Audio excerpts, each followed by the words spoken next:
एक बार की बात है, सबल नाम का एक लड़का एक नगर में रहता था। वह अपने जीवन से बहुत निराश था। उनकी निराशा का कारण यह था, वह अब तक अपने जीवन में कुछ भी नहीं कर रहा था। उसके माता पिता उसे ताने मारते थे कि आपके सभी मित्र कुछ न कुछ कर रहे हैं, लेकिन आप अभी भी घर बैठे हैं। दोस्तों के बीच भी अक्सर उनका मजाक उड़ाया जाता था। वह कहीं जाता तो लोग उससे पूछते थे कि आप क्या कर रहे हैं। उसे यह बताने में भी शर्म आ रही थी। वह कुछ नहीं कर रहा है। धीरे धीरे उसने रिश्तेदारों से मिलना जुलना कम कर दिया और लोगों से मिलना भी बंद कर दिया। वह ज्यादातर समय घर पर ही रहता। वह अकेला रहता और भगवान को कोसता रहता और अपनी किस्मत को दोष देता। अब उसे अपना जीवन बोझ लगने लगा था।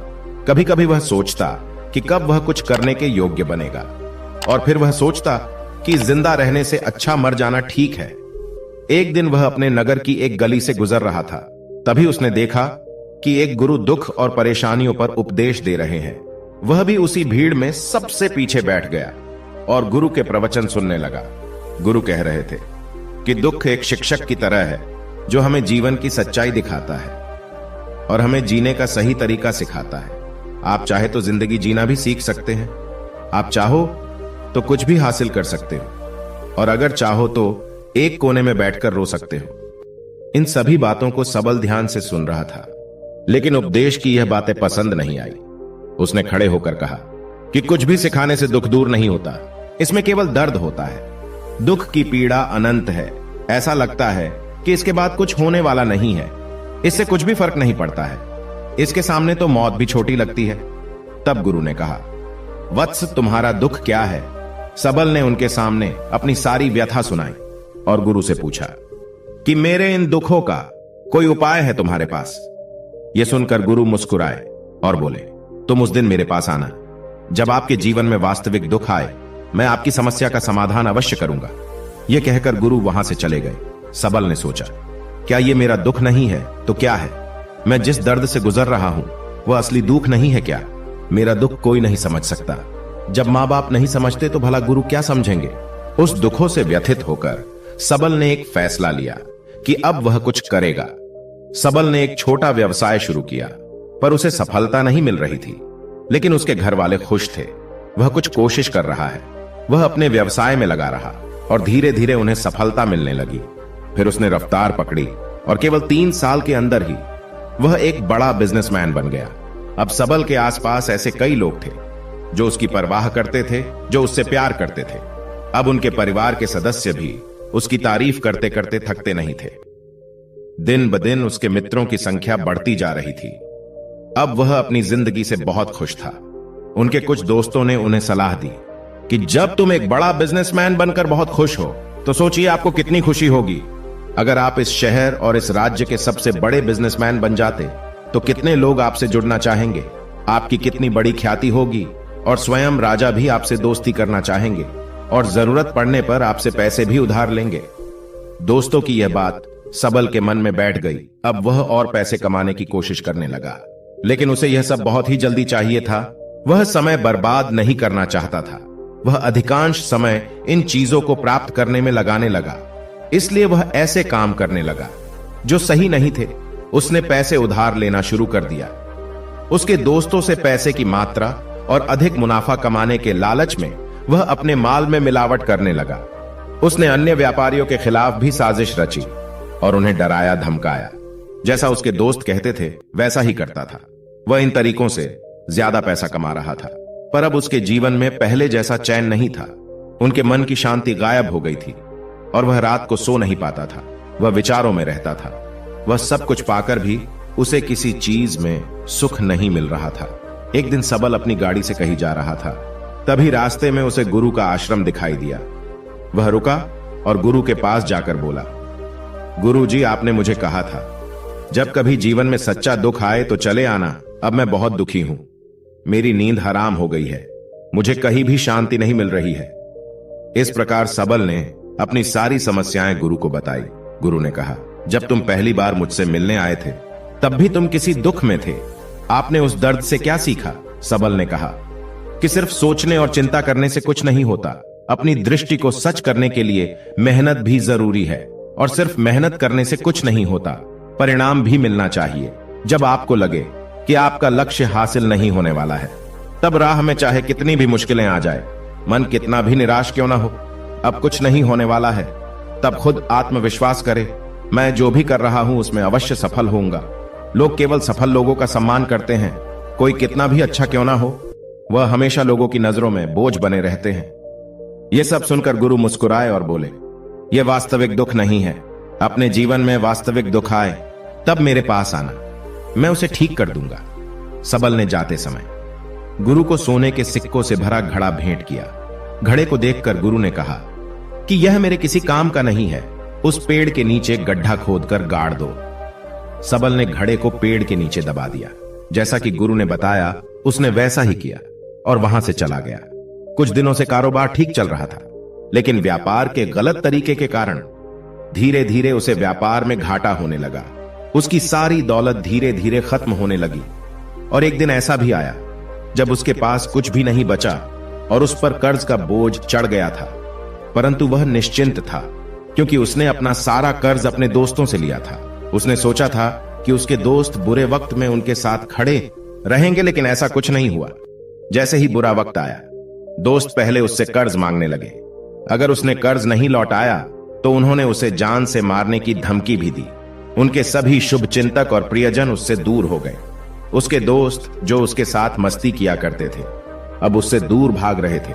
उसका परिवार उसकी गलतियां और कमियां गिनने लगा। उसकी सारी संपत्ति नीलाम हो गई और उसके पास कुछ भी न बचा। जब उसने अपने पिता से मदद मांगी तो पिता ने कहा कि मेरे पास थोड़ी सी संपत्ति है, अगर मैं तुम्हें दे दूंगा तो मैं तुम्हारी मां को क्या कहूंगा।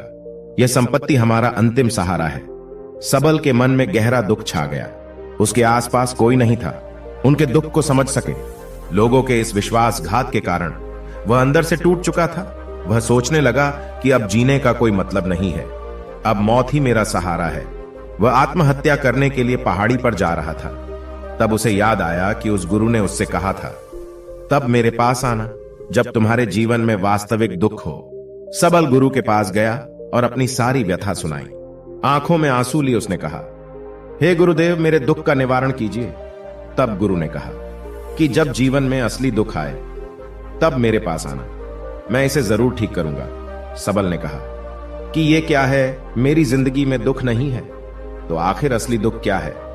गुरु ने सबल से कहा कि पहले आप मुझे बताओ कि आपने अपने दुख से क्या सीखा। तब सबल ने कहा कि मैंने वह सीखा, जो लोग हमारे जीवन में आते हैं वह हमारी सफलता और प्रगति के कारण वो हमें धोखा जरूर देंगे, क्योंकि बुरे समय में वे हमारे साथ नहीं खड़े होंगे। वे अच्छे समय में ही हमारा फायदा उठाएंगे और बुरे समय में हमें छोड़ देंगे। उन लोगों पर ही भरोसा करें जो हमारे बुरे समय में हमारे साथ खड़े रहते हैं। लेकिन ऐसे लोग बहुत कम होते हैं, लेकिन जिनके पास है उन्हें उनकी सराहना करनी चाहिए, उनका अपमान नहीं करना चाहिए। कभी भी किसी के खिलाफ साजिश नहीं रचनी चाहिए। अपना काम ईमानदारी और धैर्य से करें और कभी लालची न बने। अपने सारे दुख दर्द और अनुभव बयां करने के बाद सबल गुरुजी के सामने आंखों में आंसू लिए बैठ गया। कुछ देर बाद गुरु उठे और पेड़ के नीचे गड्ढा खोदा और वो घड़ा निकाला जो सोने के सिक्कों से भरा हुआ था। उसने सबल को देकर कहा, मेरे पास तब आना जब तुम्हारे जीवन में वास्तविक दुख हो।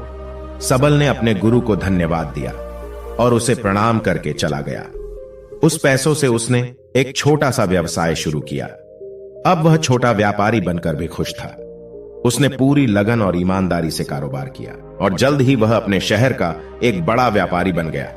उसका जीवन सुख सुविधाओं से भरा हुआ था। लेकिन कोई कितना भी अच्छा क्यों ना हो, लेकिन जीवन में दुख आता है। तो सबल के जीवन में भी दुख आया। अपने माता पिता की मृत्यु हो गई। वे दोनों एक ही दिन मर गए। सबल अपने माता पिता से बहुत प्यार करता था, इसलिए उनके निधन से उन्हें गहरा सदमा लगा। अंतिम संस्कार किया गया। उसने अपने माता पिता का शव जलते हुए देखा तो उसका मन बेचैन हो उठा। उसके मन में कई सवाल उठने लगे। वह घर वापस आ गया। उसने अपने माता पिता के घर और संपत्ति को देखा, जिसके लिए उनके पिता हमेशा लड़ते रहे। आज वो खाली पड़ा है। जिन्होंने इसकी देखभाल की, इसके लिए लड़ने वाले इस दुनिया से चले गए। उसके पिता ने जो कुछ कमाया वह सब यही रह गया। एक दिन पहले तक उसके पिता मारपीट करते थे किसी के साथ उसकी संपत्ति के लिए। आज वो खुद इस दुनिया से चले गए। उसका मन ऐसे अनेक विचारों में भटक रहा था। वह अंदर से अकेला और डरा हुआ महसूस कर रहा था। वह खाली महसूस कर रहा था। उसे लगा कि कुछ तो है, परंतु वह समझ नहीं सका। इसलिए वह गुरु के पास गया। उसे देखकर गुरु ने कहा, क्या जीवन में कोई दुख है? सबल ने कहा, वैसे तो जीवन में कोई दुख नहीं है, सब कुछ अच्छा चल रहा है, लेकिन आज मेरे माता पिता का देहांत हो गया है। मैं इस घटना से बेहद दुखी और परेशान हूं। गुरु ने कहा, इसमें दुखी होने की क्या बात है? एक दिन सबको मरना है, मुझे भी मरना है, तुझे भी मरना है। शायद तुम कल ही मर जाओ या आज भी मर सकते हो। सबल ने कहा, क्या कह रहे हो गुरुजी? मैं भी मर जाऊंगा, लेकिन मैं अभी जवान हूं। गुरु ने कहा कि सभी जी रहे हैं इसी भ्रम में कि मृत्यु केवल बूढ़ों को आती है, लेकिन ऐसा नहीं है। जवान भी मर जाते हैं, बच्चे मर जाते हैं। मौत का उम्र से कोई लेना देना नहीं है, यह सभी को प्रभावित करता है। गुरु की ये बातें सबल के मन में बैठ गई और वह चुपचाप चला गया, लेकिन उसका मन अभी भी बेचैन था। वह खाली महसूस कर रहा था। वह सारा दिन अपने बारे में ही सोचता रहता कि वह कौन है, वह इस दुनिया में क्यों आया है, इस जीवन का लक्ष्य क्या है। ऐसे कई सवाल उसके दिमाग में लगातार उठ रहे थे, लेकिन उन्हें अपने किसी भी सवाल का जवाब नहीं मिल रहा था और उसका दुख दिन ब दिन बढ़ता ही जा रहा था। इसलिए कुछ दिन बाद वह फिर से गुरु के पास पहुंचा और बोला, हे स्वामी, मैं बहुत दुखी हूं, क्योंकि मैं यह नहीं जान पा रहा हूं कि मैं कौन हूं और मैं इस दुनिया में क्यों आया हूं। यह सुनकर गुरु मुस्कुराए और बोले, आज आपके जीवन में पहली बार सच्चा दुख उत्पन्न हुआ है। यह वास्तव में दुख कहलाने लायक है। हम नहीं जानते कि हम कौन हैं, हम क्यों आए हैं। सबल ने अपने गुरु से कहा कि उसकी दुर्दशा दूर करे। गुरु ने कहा कि हम सभी इंसान हैं, जीवन भर संग्रह करते रहते हैं। सबल ने कहा, कोई भी इंसान अपने साथ कुछ भी नहीं ले जा सकता, वह सिर्फ अकेला ही जाता है। मेरे माता पिता भी अपने साथ कुछ भी नहीं लेकर गए, धन संपत्ति वैभव सब कुछ यहां पर छोड़कर गए। गुरु ने कहा, अब मेरी बात ध्यान से सुनो। इस संसार में हमें जो संग्रह करना चाहिए वह हम नहीं करते, बल्कि चीजें हमारे सामने होती हैं, लेकिन हम उन्हें देखने की कोशिश नहीं करते। हमें इस दुनिया में जो कुछ भी इकट्ठा करना है वह हम खुद हैं। हमें खुद को जुटाना होगा, ताकि जब हम मरे तो हम एकजुट हो सके और खुद को पहचानने में सक्षम होने के लिए। हम अंदर बटे हुए हैं। हम प्यार, नफरत, गुस्सा, ईर्ष्या में बटे हुए हैं। क्रूरता, धन, स्थिति, प्रतिष्ठा, सम्मान, पहचान, धर्म, जाति, सैकड़ों हजारों ऐसी चीजों और इच्छाओं में हम विभाजित हैं और टुकड़ों में जीवन जी रहे हैं। इस विभाजन के कारण हमारी चेतना कभी एक नहीं हो सकती। हमारी चेतना व शक्ति बिखरी हुई है, इसलिए हमारे पास इतना समय नहीं है, इतनी ऊर्जा नहीं कि हम मुड़ सकते हैं और अपने भीतर देख सकते हैं। वास्तव में धन, सम्मान और सुविधाओं के अभाव को लोग दुख समझते हैं और जीवन भर के लिए इसे दुख कहकर रोते रहते हैं और समाधान खोजने का प्रयास करते रहते हैं। उन्हें अपना समाधान कभी नहीं मिलेगा, क्योंकि जिसे लोग दुख कहते हैं वह वास्तविक दुख नहीं है। यह सिर्फ एक आदमी की इच्छा है। उसकी इच्छा कभी पूरी नहीं होती, इसीलिए व्यक्ति को कभी उनके प्रश्नों का समाधान नहीं मिलता। इसलिए इन सब से परे यदि आप अपने दुखों का परम समाधान चाहते हैं तो सबसे पहले खुद को समेटना होगा। इस दुनिया से अपनी ऊर्जा वापस ले लो और इकट्ठा करो। अपने आप पर ध्यान केंद्रित करो, स्वयं पर ध्यान दो। अपने मृत्यु से पहले अपने आप को जानने की कोशिश करो। बिखरो मत, सबल ने कहा। गुरुजी, क्या हम इस संसार को छोड़ दें? हमारी सभी इच्छाओं को मार देना चाहिए। किसी से प्रेम नहीं करना चाहिए, धन संग्रह नहीं करना चाहिए, सम्मान की आशा छोड़ देनी चाहिए।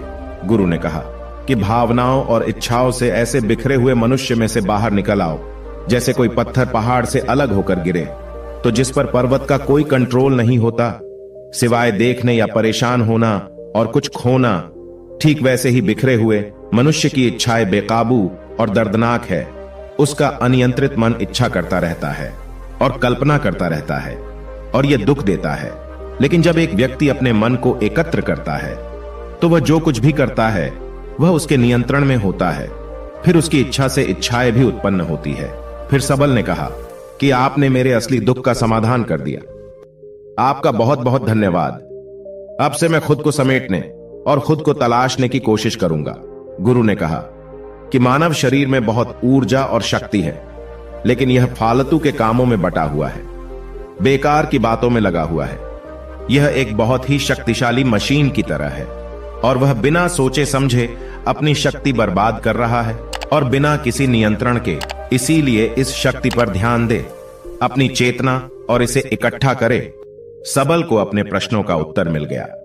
उसने अपने गुरु का धन्यवाद किया और चुपचाप चला गया।